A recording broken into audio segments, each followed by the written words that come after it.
આજે ફરી એકવાર અમદાવાદ મ્યુનિસિપલ કોર્પોરેશન દ્વારા મેગા ડિમોલેશનની કામગીરી હાથ ધરવામાં આવી હતી. અમદાવાદના વટવા ખાતે ડિમોલેશનની પ્રક્રિયા આજે વહેલી સવારથી શરૂ કરવામાં આવી હતી, જેમાં વટવાના વાનરવટ તળાવની 58,000 ચોરસ મીટર જેટલી જગ્યા છે તે ખુલ્લી કરવામાં આવી છે. વાનરવટ તળાવની અંદર અંદાજિત 430 જેટલા રહેણાંક વિસ્તારો આવેલા છે. 30 કોમર્શિયલ જે એકમો છે તે દૂર કરવાની પ્રક્રિયા છે તે કરવામાં આવી હતી, જેમાં 10 હિટાચી અને 5 જેસીબી દ્વારા દબાણ દૂર કરવાની પ્રક્રિયા છે તે હાથ ધરવામાં આવી હતી. 2010 પહેલાં વસતા લોકો માટે વૈકલ્પિક વ્યવસ્થા કરાઈ છે.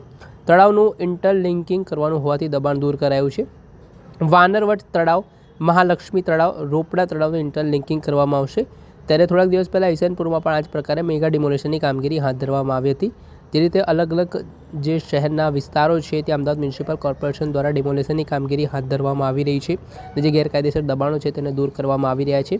સુપ્રીમ કોર્ટની ગાઈડલાઈન મુજબ જે વોટર બોડીઝ આવેલી છે ત્યાં ગેરકાયદેસર દબાણો સામે કાર્યવાહી કરવામાં આવે ને તેના જ ભાગરૂપે અલગ અલગ વિસ્તારોમાં જ્યાં તળાવ પાસે ગેરકાયદેસર દબાણો હોય તેની સામે કોર્પોરેશન દ્વારા કામગીરી હાથ ધરવામાં આવી રહી છે.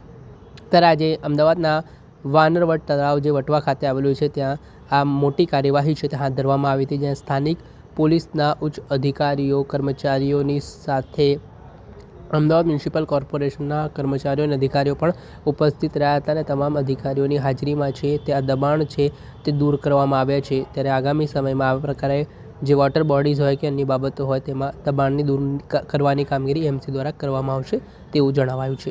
દર્શક મિત્રો, આવા જ વિડીયો જોવા માટે એનકવરેજ ન્યૂઝ જોતા રહો.